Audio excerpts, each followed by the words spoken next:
Our live video series. Today we are taking a look at the 2022 Kia Sorento SX. This is the gasoline model with the engine and transmission that I happen to love. And we're going to try to show you a lot of the little things that maybe don't show up in some of the other videos, kind of go into some of the nerdy details, and we'll see how this goes. But we're going to spend about a half an hour going through the details of this vehicle to try to show you things that, like I said, you're just not likely to see on some of the other videos. So, somebody's already got some questions here. Cool, we'll do some of that. All right, so if you've never joined us before, what you can do, and if you're not live with us, you can skip ahead to the 3-minute mark if you want. Now, you may not want to, because we're going to talk about some pretty cool news and notes, and we'll also show you how to join us live if you stick around. But if you just came for the content and that's what you want to see and you're not live with us, you can skip ahead to the 3-minute mark. In the meantime, let's show you how to join us right now. So, EV6 stuff. We're going to talk about that in just a second. All right. Here is how you join us live. Let me just get rid of the comment section here. Oops, hold on a second. There we go. All right. So there we go. This is how you join us live. You go to our page here and you can see we've got that EV6 pricing video as our sort of home video right now. If we refresh the page at exactly 2 o'clock Eastern time, which is what we're doing right now on February 3rd, you will see that our homepage is sort of taken over by our live video. So we're going to click into that live video. You're going to watch an ad. No, you're not. You're going to skip the ad. I know you guys are. Feel free to watch them though. It'd be nice of you to watch every now and then. All right, we're gonna skip that ad. If you are looking for a car in Ontario, connect with me. There'll be a link in the description after this video, and we will help you by having people from Brantford Kia, Owen Sound, Hyundai, or Brantford Hyundai. Those are 3 dealers that support us, and I work with them quite closely, and they will treat you like family. So there we go. All right, somebody said they bought a Sorento hybrid yesterday. Cool. All right, let's talk. Kia EV6 information came out. Yesterday I did a video in the morning, and believe it or not, I didn't have the email of the pricing. So I did a live video at 10 o'clock and I hadn't been sent the email of pricing, and somebody really criticized me for that, and I do apologize for not being absolutely perfect. But you know what? As soon as that video was done, I checked the pricing, we posted the pricing. So pricing is out on the Kia EV6, and what we've done is there's a couple things you can do. It's hard to find on the Kia Canada website. So what you're gonna do is you're gonna go to the Kia Canada website, kia.ca/EV6. It'll take you to here, but they've added some information yesterday down the bottom where you can see the models and you can see the pricing down there. So if you see the pricing, you can see all of that. And then of course, if you are looking to buy one, you can now choose the exact one. Our team has put together a PDF, or actually an email, explaining all the features in each trim so that you have some good information. You can place your order and get ahead of some other people. So to get that, you're just gonna reach out to me and say, I want the email about the EV6. So just remind me, reach out to me there, and you request that email, and I will get a salesperson to send that out to you so we can go from there and get you one ordered if you need to. 3 minutes are already here, so all right. Whew, made it to 3 minutes. All right, do me a favor really quickly, guys. If you are a regular with us, hit the like button. And if you're not a regular with us, then I'll try to earn your like as we go. So the goal of this video is to show you, we've shown this vehicle to you in the past, and our goal now is to show you just a few things that are just slightly different, or maybe things that don't show up on every video. And I know I'm gonna point out a couple things that I tend to miss, and we're also gonna be taking some questions in here as well. Some bumps in the internet feed is saying, okay, all right. All right, we'll try to hopefully have better internet here. All right, so let's talk about the Kia Sorento SX. Now, first of all, if you're interested in the Hyundai equivalent, we're going to have that here tomorrow, the Santa Fe Calligraphy. So it's a kind of a 2-part series. You guys kind of like to see equal vehicles or equal trims, and that's what we're going to take a look at 2 days in a row here. So Sorento today, Santa Fe Calligraphy tomorrow, and this is the SX top of the trim lines. And here we go. This is the key. I can keep that in my pocket. I never have to take it out. That's a big advantage of a proximity key. Lots of things you can do with this. Because the car can sense that the key is within close proximity, it can do things like turn on little lights in the door handles when you approach it as you come closer. The biggest thing it can do is, if you want, you can approach the back of the vehicle and you can set it up to just stand there with the key near the back of the vehicle, and the trunk can open up automatically. I have not set that up to do that today, but that is one thing you can do. You don't have to wave your feet underneath. You just have to stand near the vehicle, and that makes more sense. You're not sitting there on snow and ice like we would have outside today, you know, slipping around with one foot trying to figure out where that sensor is. You just approach the vehicle and it can be there. So on that key fob as well, I don't think I showed it to you yet, there is a remote start. So the remote start, again, pretty much standard on almost, in fact, I'm going to go out on a limb and I'm going to say it's standard on every Kia in 2022, I believe. If you have a keyless entry key, so in other words, push button start, I'm pretty sure all of them now have that remote start. So just double check on the exact model that you're actually buying, but it does seem that we're moving that way. So that is a remote start from the key fob. Now, of course, you also have the cell phone app. It's called Uvo Intelligence or Kia Connect. It's kind of a dual named system right now. In the cards, it's still called UVO Intelligence on the App Store. It's now called Kia Connect. And what that does is a lot of cool things. It allows you to remote start the car. That's kind of what everybody uses it for. But the Sorento is special because it does things that I have not been able to find in any other Kia or Hyundai vehicle. And look at the title of my video that I did here. Use your Kia's cameras to take pictures and send them to your phone. So that is a Kia class that I did, I don't know, when is it, about a year ago, March 10th, 2021. And we took pictures of the front of our store. That's a pixelated picture. Sorry about that. That's the computer screen I'm filming on. From the Sorento here. So you can use that UVO Intelligence app, or now Kia Connect app, to take pictures out of all the side cameras, because this has the surround view monitor. So we can point out here, surround view monitor. The surround view monitor is the bird's eye view of the car when you're in reverse. So we can also use it going forward. You can see that a little bit later in this video. There's a lot of things that it kind of uses to that advantage, but one of the things you can do is take a picture of where your car is. So there's just so many cool things. Another thing that I really like about that app is this car has the ability to sense if someone is left in the car. So especially a child, if they're left in the car. I don't know if I can film it here. There are those little dots on the ceiling there on the third row, or sort of near the third row. And those can sense if someone has been left in the car, specifically if a child has been left in the car. And you can get the car to react in a number of different ways, from warning you through the car itself. The way I like it to have me warned, or have me warned, is to send me a message on my phone. Send me essentially a text message or a notification, essentially, that someone is in the car. So that is just a nice little feature for tired parents. If you leave somebody in the car, you're gonna get notified. Now you can make the horn honk and other stuff like that. The other thing you can do with your UVO Intelligence is you can start to customize some of the things. Like when you turn on the car, you can set how high the seat heating you want on the driver's seat or passenger seat. So you can just customize those kinds of things as you remote start the car, come up with custom settings to turn on the seat ventilation when you start the car, set the heat and cooling at a different temperature, that kind of thing. So it just works really well, and that's all part of the Sorento. And some of the features in that Sorento are... Now, while we're talking about these cameras here, you can see that camera there on the mirror. What that does is gives you the side view, and I'm going to show you these cameras in a second, but that side view, when you're driving forward, it has a side view that shows the front tire. So if you're parallel parking, you can show the front tire. We'll show you this in a second. If you're in reverse, it has the side view of the car to show just the rear tire. And if you're driving forward down the highway and you signal, because this has a digital dash, it will show you your blind view monitor. So the software in that camera changes. It's not that the camera itself is aimed differently. The software can configure that picture to look in different ways to adjust to how you see things around you. And it makes it a very easy vehicle to drive, to park, and just to put anywhere you need to put it. So let's just show you some of those camera system things right now. All right, turn the car to the on position. All right. So I can't show you the blind monitor. Well, you know what? We'll show you the blind view monitor real quickly. We're going to run the car for a second. My boss is in the next room, and he and I share a ventilation system, so he loves it when I run cars in here. But I have to start the car. When I signal left, there's your left view monitor. When I signal right, there's your right side monitor. So those are your blind spots, especially if you're towing a trailer. Those can be very, very helpful because you can see down your blind spot in addition to using your mirrors and other things there. So you have the digital dash. We'll get to that in a second here. Now let's throw the car in reverse. So when we throw the car in reverse, again, you have this bird's eye view, which you can zoom out on, you can zoom in on, and get closer and farther. I really like having this feature. It just kind of sets you up. As you turn the wheel here, you can see if I swung it a long ways, you'd see that yellow line curl there. It'll tell you where the front's going to swing in reverse, and it tells you where the back's going. You can also see that in there. So kind of nice features there. We'll keep it straight.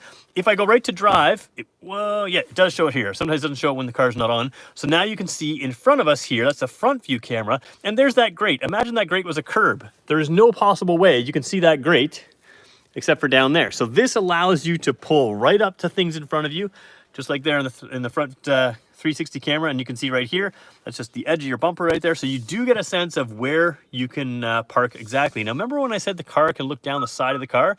This here, battery discharge warning, is just because I haven't started the car and it's using this system. It's gonna come up every now and then. But this here is the front wheel on the left side and the front wheel on the right side. So just again, that different camera view that you can select here when you're parallel parking can show the front. Now when I go, let's just put it back where it was just because somebody's going to buy this car. Go back to the reverse, you can do the same thing. So if I'm parallel parking, now I'm looking at the rear wheels of the car. So that side camera in the mirror can show you so many different things from the same camera. And of course, you have the view out the front, out the back. If you're looking right at the back, you can, if you're trailer hitching a car, you can just look straight down from the back. I don't think that's needed any more than this. I think this works just as well. But you do have so many things you can do with that camera system, in addition to adjusting the sort of the coloring and everything else of that. So it works really well. It's just a camera system that is not available on every single car. Speaking of not available on every single car, you can tell I cleaned the car myself. Didn't have time to dry it. The technician had to take a quick look at it before I had it, because he had to do his pre-delivery inspection. So that's how things get so dirty. But one of the things I really love about this car is that opening sunroof. You can tilt it up and you can open it up. Now, some people are disappointed because this doesn't go as far back as they think it should. Where I'm positioned, that's still a very large opening. It's larger than a traditional sunroof and larger than some other vehicles. And then you have this big fan sort of vented area there. That's gonna sort of diffuse the air so you don't get the buffeting. The reason it doesn't open further is because you don't want the buffeting. So if you want to open, that's fine. If you want it closed, you can do that too. You can just shut the glass like we're doing right now. Or if you want, I could have hit the same button and just pushed a little firmer, and it would have shut the shade. So a lot of people forget that this shade is here and it electrically closes. When it's closed, some people like it closed to give you a little more insulation up towards the glass. I personally like it open all year round, but again, it does offer you the ability to not have that open area. And in theory, it can help with some sound insulation because sound bounces off glass. And of course, this won't bounce the sound the same way. So we'll leave it closed for now. Opening your garage doors, some people thought that the buttons have been taken away because we have more of these smaller frame mirrors, but you can still open your garage doors right there. All right, let's dig into some of the other things here. Both the driver and passenger seat are power seats. I should have shown you that. Actually, you know what? We'll show you the driver's. Yeah, you know what? Let's just show you the driver's seat right now. In Canada, and this is, again, a lesser known feature shown because in the States, you guys don't have the power memory seats, or at least you didn't in 2021. Maybe you do in 2022, but you have the memory seats here. And these are the best seats that we sell. Maybe the Stinger is a little bit better. The Stinger has the side bolsters that pinch in together. This one does not have that. But you do have this piece here, which is one of my favorite pieces. If you're a shorter or longer driver, you can customize this seat to fit you. So I'm just gonna push that out a little bit. There we go. If I push the button down, there we go. And if you push it all the way out, it doesn't look like much, but it significantly extends the seat underneath your knee. And again, it shortens it up if you're shorter. So you've got the typical power distance. And then instead of a two-way lumbar like you can get in the Telluride, you've got a four-way lumbar here as well. Passenger seat is also power, and you're gonna ask me if it's four-way lumbar, so let's just check it out. I don't remember if it is. Let's just make sure. All right, so we'll jump in here. It is two-way lumbar on the passenger seat. So just so you know, two-way lumbar there. Again, the car's a little dirty. We'll clean that up a little bit later. All right, so two-way lumbar there, but four-way lumbar in the driver's seat. It is the best driver's seat we have. Now, speaking of some of the best features that we have and some of the lesser known features, let's jump is proper heads-up display. And again, I don't think the Americans get this, which is why you don't see it talked about as much. Now, it is flickering in the camera. That's the way it interacts with the camera. It's not actually flickering in real life. I can see it quite clearly. You can adjust the brightness of that, the size of that. It is always hard to film there. But a couple things that I really like about this, you can set in a whole bunch of information. So things like blind spot information. Let me just show you what we've got there. I've got a little triangle here. You can see it right there. That will light up red if someone's in my blind spot. But if I'm just thinking about passing someone, in my heads-up display, I can't get it to stop flickering there. In my heads-up display, it will show me that is someone in my blind spot. I'll have the similar symbol there, a red symbol there, showing that someone's in my blind spot. So before I even think about signaling, I don't even have to check my mirrors, and it will warn me before, hey, there's no point signaling right now, someone's in your blind spot. So it just keeps you from taking your eyes off the road to here to double check. If the light is on, someone's there. If it's not on, that doesn't mean no one's there. Always make sure you check because you can't rely purely on technology. But it's just nice to have that feature up there. The other thing you have in the heads-up display is the ability to allow the speedometer there, which is white right now, and again, I apologize for the flickering, it can change to an orange color when you have when you're 10 kilometers or 9 kilometers, I think it's 10 kilometers or less over the speed limit. So the speed limit's 60. If you're going 60 to 70, it can change to orange. If you're going above that, so another kilometer, 11 kilometers or more above, it'll change to red. So at a glance in your peripheral vision, just the color of the letters will tell you you're within 10 or you're more than 10 over the limit, which is just kind of a nice thing to have. The other thing I like about the heads-up display is even though you have the digital dash, you can have a speedometer in here, but you can use this information for a lot of different things. I'll tell you what I like to use it for in a second, but normally I have the digital speedometer down here in my Santa Cruz. My Santa Cruz, of course, I don't have the heads-up display. This one here, this particular screen is fantastic when you have lane keep and lane follow. So what it does is you can see I press the buttons. Now, if it sees lane markers, these lane markers are gray right now, they will become white. Now, when I use the smart cruise control, the lane follow assist, the highway drive assist, it will give me all of that information here, including drawing lines of where cars can come and where it'll let cars go to. It's kind of hard to explain. I have to do a driving video to show you, but this particular display is one of the best we have, and you can keep, you know, this would be a digital speedometer, for instance. And you can always have the analog there, but it could be a digital speedometer, but now you don't need that because you've got the heads-up display. And speaking of displaying extra information there, remember that steering wheel that we just turned on? There it is there. That's the lane follow assist. Again, it's flickering for you. It does not flicker for me at all. It's just the way I have it interacting with the camera today. So I see your questions in here, guys. I just haven't read them out. Can I change the color of the heads-up display? On some functions, yes. Not every function. Some of them are defaulted to certain things. For instance, that white steering wheel that's up there will be white unless the car is actively steering itself, at which point it will turn green. So, oops, sorry for a second. There we go.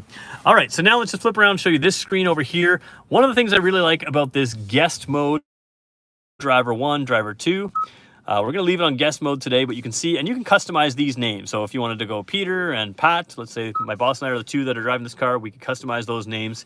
Right now we're going to keep it here. But what this does, this guest mode thing, is it doesn't just customize things like your radio station or something else. It can actually customize the way this car is working or set up for you. So for instance, if I go in here to the vehicle settings and I want to talk about, let's say, just even the heads-up display. Enabled heads display, display control, so you can move it around, that kind of thing. So all of these customized things that are in this screen, you can set what shows up on your, like let's say you don't want your radio information showing up your heads-up display. Well, we can have it set like it is. We'll turn it on this particular one. There we go. So if you have somebody who doesn't need all that information in the heads-up display, they can change that. If you have safety features on this car, so let's say the cluster, for instance, you want to set the cluster. Let's choose a theme here for the cluster. So the cluster is over here. Right now it's linked to our drive mode. We can talk about drive modes in a second, but what I could do is keep it on theme A, which is what it is. This is theme B over here. It's your sport mode. Theme C over here, but it gets better. Theme D, this is the fun one. This is pretty cool, and this will change with the time of day and different things like that. So you can see this go to more of a sunset type thing.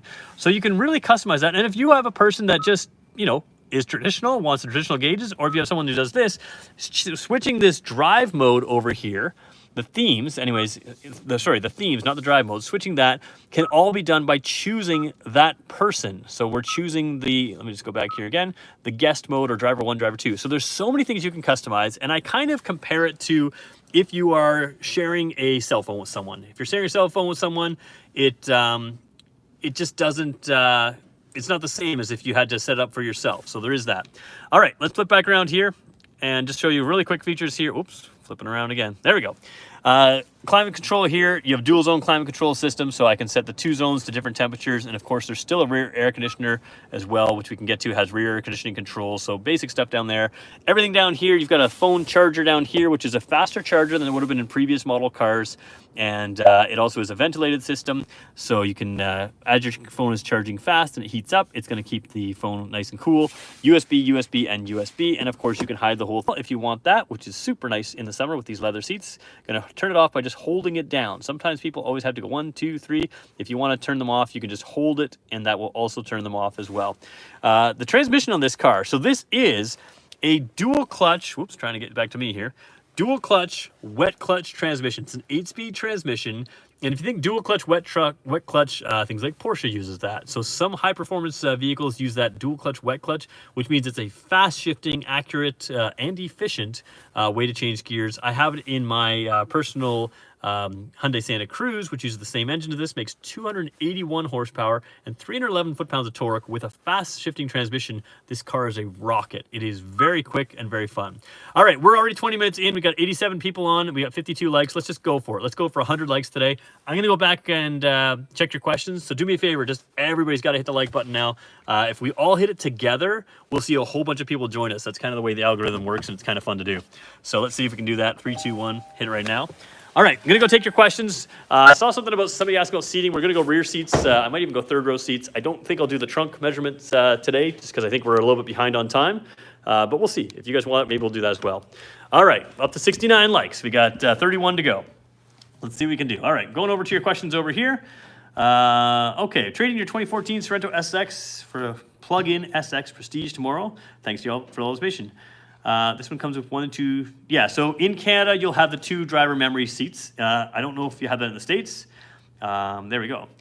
Somebody leaves theirs a mine theme, pretty cool. Theme D, pretty cool when it's snowing. It'll show all the snow on the screen and rain on the screen as well. Yeah, I haven't driven it in the snow. Currently, it's sort of snowing here, but not a whole lot. And it didn't seem to show a ton of information, but we'll have to look at that later. Is the heads-up display using different software than the pop-up display? You're thinking the pop-up display on that's different things. So the reason they use that little tiny little screen that pops up on something like the Kia Seltos, the Kia Soul, well, Kia Seltos in Canada, Kia Soul probably in Canada as well, is it's just cheaper. You don't need as expensive of a windshield to put it on that little display. This one displays on the windshield, which to me allows it to look bigger, and it's better placed on the road. The idea of a heads-up display, ideally, is that it's in your peripheral vision. You don't have to really change your focus to see your speed or the other information that's up there. So why is it different? Is it different software? I don't know that it's different software or anything, but it is better placed. Just got in, is this gas or PHEV? It is gas, and the way you're gonna tell, the easiest way anyways, is the wheels. The wheels on the gas are the black color wheels like this. PHEV only offer those silver type wheels. These are also 20 inches. The other ones are 18. So that's the easiest way to tell. The other way you can tell, this one's a black one, so it's much harder to tell in this car. But a PHEV, this will be sort of a black matte, just a regular plastic, non-painted, whereas these are all piano black trim. Even if it's a red car, white car, whatever, these are piano black trim pieces there. On the black car, it really doesn't show up any differently, but on other color vehicles, it does show up a little differently. So there's that. Can you change the gauge readouts and the screen to something other than purple? No, and I'm with you. They should do that. That's just something they should do. So if they ever ask me, what should we do for the software? That is absolutely one thing that you guys have requested, that I would have requested. And if anybody ever wants to take my advice on anything, just give us some options. I know that they're thinking it's their branding, but at the end of the day, we can choose the ambient lighting in some of our cars. Why can't we just choose that? So I'm with you, you can't. Third row vent does not blow hot air, it blows cold. Yeah, that's true. It's rear air conditioning back there. Somebody says, I wish you could talk about the PHEV today. I'm going to talk about the PHEV as well. We don't have the PHEV in here today. All right. Any way to get it to automatically log in as user? Mine always comes up to the screen asking who to use. So when talking about guest user, no, you just get in, you tap the user that you are. That would be something they should probably consider, but as of now, you just have to tap who the user is. It's assuming that's the last user that used it and that the same people drive it most of the time, so there we go. Does BlueLink have similar features to Yuvo, or are they substantially different? They are substantially the same, but it's interesting. So this is the 2022 Sorento. When I had the 2021 Sorento, it had that ability to take pictures on the phone through the Yuvo intelligence. Now my 2022 Santa Cruz, which has the latest technology, even some things that this car doesn't have, and I have the same camera system, same other stuff, I can't take pictures. So they are essentially the same software with different skins, but per vehicle, and even per vehicle in the same lineup, Kia side and Hyundai side, they don't offer everything. So like the Santa Cruz, I can do some things in my car where I can't in the Palisade. This one does some things that you can't in the Telluride. So it's just kind of a weird mix. For the most part, from what I can tell, the Yuvo intelligence here is the most up-to-date and most features in the Sorento. And I think at this point, it's the same in the Santa Cruz. Now, of course, the EVs are going to change that all as well. So, okay. So he says they're in the process. Somebody says they're in the process of buying a Sorento and looking at the LX Premium or X-Line. My concern is the 2.5 turbo DCT. Why are you concerned about it? I bought it. I think it's great.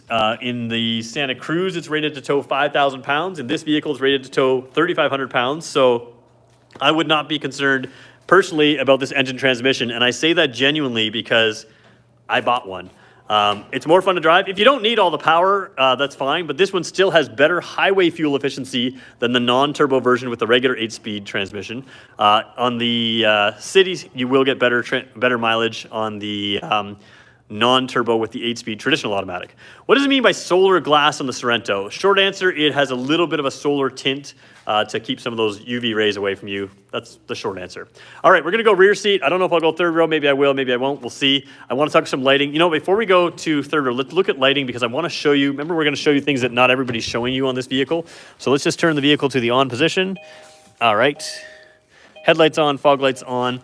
Okay, the Sorento is available with LED lights on every trim level, but the difference is on these higher trim levels, you're looking for, if you want the best of the best in the lighting, you're looking for these three little pods here. If it's just kind of all blended together into an LED cluster, that's still a very good lighting system, but it's not the best of the best. This one here on the SX has the best of the best, and you can see that they are the projector beam style lights, and what that does is it gives you a really wide and clear view where the light goes out everywhere. This wall, for whatever reason, doesn't film very well. It looks very yellowy, but these are bright white LED lights in person, and they give more of a daylight color, and you can really see the precision of the line where it cuts off. It just exactly cuts off very precisely. Those are the best of the best. These are the lights that when they talk about safety ratings and the best headlights, they do that. Peter, my questions are not being answered. I can't answer every question on a live video. I do my best, I promise. I'll go back through and take some more questions in a minute, so we'll see if we can catch them then.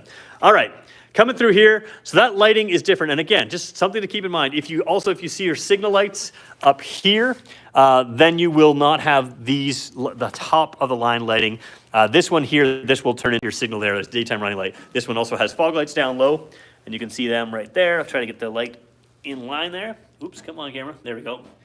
So you can just see they're really bright LED fog lights as well. So just kind of a nice lighting thing. And then same thing back here. When you get the SX model, you have a full LED lighting cluster. So it has a little bit more of a design. Only nerds like me are gonna notice that.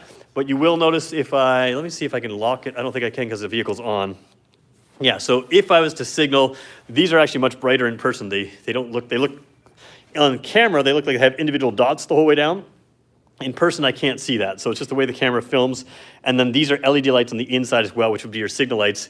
Not every trim will have those LED lights. So, jump in the back real quickly here. As far as space goes, the seat, if I'm a 6-footer sitting behind a 6-footer, here I am. The seat is close enough to where I would need it. Tons of headroom here. Actually, that's quite a bit more without the blind here, but there is good headroom. I can really recline the seat back and get really comfortable. And you've got a couple cool little features in here. So let's just show you what you've got. On the door, both seats here have 2 levels of seat heating. So heated seats, that little tab there. Let me just see if I can come over to it. Nice wide car here, I can get across. There we go. That is a sun blind that can hook up there like that and connect to the doors, and then it connects right inside there as well. So you can see that tucks in. So it's an extra little privacy blind as well. If you don't want people looking inside the vehicle, they can't see inside with that. Cup holders in the door, and that's because there's no center armrest. There are captain's chairs here. There is a center armrest, but not a armrest with cup holders. Let me just show you what I mean. There's the armrest there. Comes down, and then it ratchets up to be level with the seat. The reason it goes down all the way is if you recline the seat back, it'll be level that way. So there is that.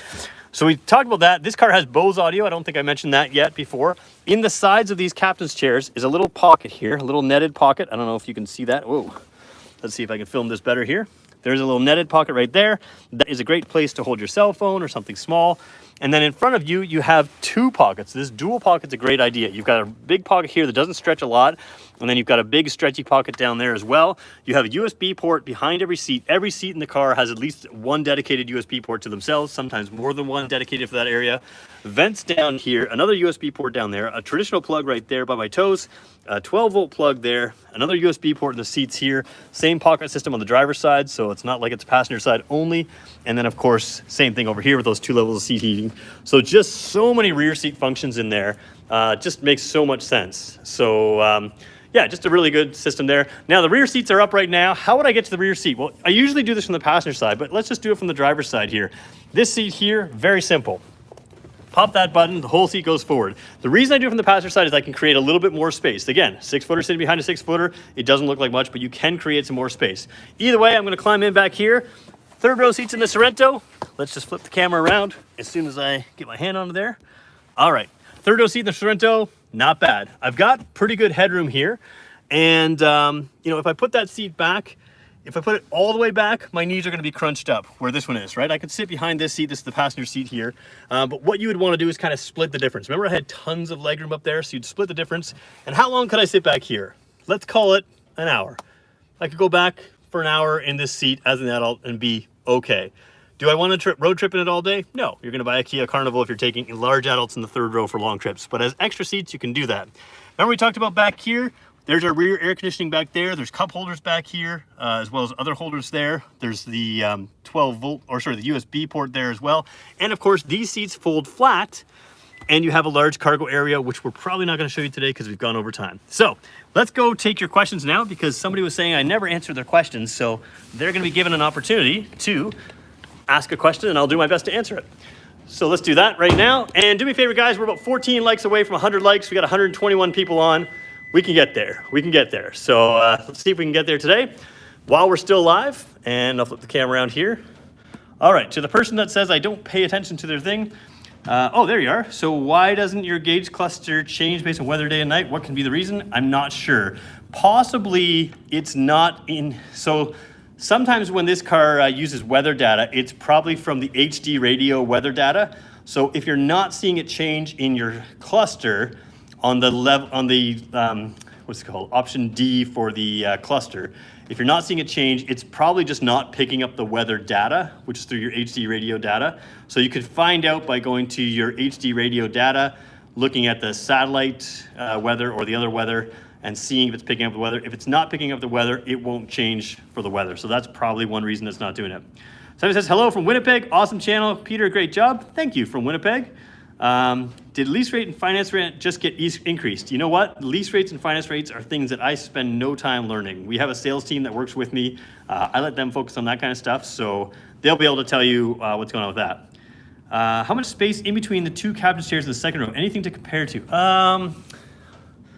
I don't know. Well, here we go. This is my Instagram. So you guys have all seen 8.5 by 11 piece of paper on a typical clipboard. So that's what that is. Let's go use that as a measurement tool to see how much space is between the seats. It's not a ton, guys. It's not, you're not fitting like a St. Bernard through here. Let me just put it back. So here is 8.5 by 11 piece of paper. By the way, you should follow me on Instagram. There's lots of stuff going on there. I usually try to keep an eye on what's going on there. 8.5 by 11, so it's almost about 8 inches. If this is 8.5, there you go. It's probably about exactly board test. And now you guys all have to follow me on Instagram if you stuck around for this. So if you're not following me on Instagram, you can like it right now and I will see it come up on the phone that I'm filming on. So there's how to follow me on Instagram. And so let's call it 8 inches between the seats. That seems about fair, 8 to 8.5 inches. You know, maybe 9 inches at best. So there we go. What else we got here? Let's see if we can answer some questions. Somebody was hoping for the teddy bear comparison. I think we're going to leave that out today. We'll do that again tomorrow. Navigation-based cruise controls on the manual for Canada, but not on the car screen. Any reason? I don't know. We do have navigation-based cruise control here, which is highway drive assist as well. If it's not picking up, it depends on the roads you're on. So I've been able to pick it up on all of our major highways in my area, but when it first came out, it wasn't on every single road, so that does matter. LED signal lights, yes, front and rear LED signal lights. It's one of our cars that has them on both front and rear. Why are the reverse lights halogen and not LED? I don't know. I really don't know. It's funny how sometimes they do that, and same thing with the license plate lights. Sometimes they put halogen license plate lights when everything else is LED, and it doesn't make sense to me, so there we go. Love the lighting on my Sorento SX. Definitely worth stepping up to higher trim. Yes. Well, all of these cars have at least the lighting of the Sorento. The top end of the Sorento actually has a higher quality lighting or headlighting system than even the Sorento. So yeah, definitely worth going to LED. You're never going to be disappointed with the headlights of this one. But if you want the best of the best, there is a difference when you come up through the trims to get to the certain headlighting things. Okay. All right. What are the timeline for the new vehicles? That's a good question. Sorento's gasoline models, not too bad. Everything, and when I say not too bad, I mean that's one of the quicker vehicles. Every vehicle you get right now is pretty much order only. We're starting to see that change. The new 2023 Kia Sportage, we still have some unsold ones. If you want to reach out and get some of those, reach out to me. I'll send you to our sales team. We do have those coming in unsold. I think we have a couple Fortes coming in unsold. There may be a Soul coming in unsold. But everything at this point is still order only. Some of them are fairly quick. Sorento gasoline models, I believe, are fairly quick. Hybrids and PHEVs, they're a ways out still. They've just become incredibly popular, which is a good thing. I think they're very good as well, and it depends. Okay, is there an auto function for the back wiper or just the front one? So that's a good point. The front wipers, I believe, on this car are automatic, so they will adjust their speed based on the rain, and as you slow down and speed up, they'll adjust their speed. Rear wiper is not automatic. Better mileage with this or the hybrid? Absolutely with the hybrid. The hybrid is going to be the mileage king. This one, to be very honest, in town, not 100%. I mean, let's check the ratings here. It's 11.1 in town, so that may or may not be ideal for you, and you may or may not get that exactly. 8.4 on the highway, that's pretty reasonable on this car. So highway mileage is very good on this car, in town a little bit less. So somebody says, they love it when I adjust my glasses. These are things that I don't know I do. This is what happens when you work in front of a bunch of people every day. All right, I think we're gonna leave it there, guys. So we made it to 100 likes, I appreciate that. Tomorrow we're pulling the Hyundai version of this vehicle. It does not have a third row seat, but it has a number of nice things in there as well. It's this Hyundai Santa Fe calligraphy, so a little bit more fancy name. And we'll talk about that one tomorrow, so feel free to check that out. And, oh, somebody just asked a question. The side mirrors aren't heated, correct? No, the side mirrors are heated. The way you turn on your side mirror heating is to turn on your rear defroster, and they'll heat up. Pretty much every car we have. I kind of feel like every car we have, I'm not even sure, but certainly the vast majority of cars we have do have heated mirrors there as well.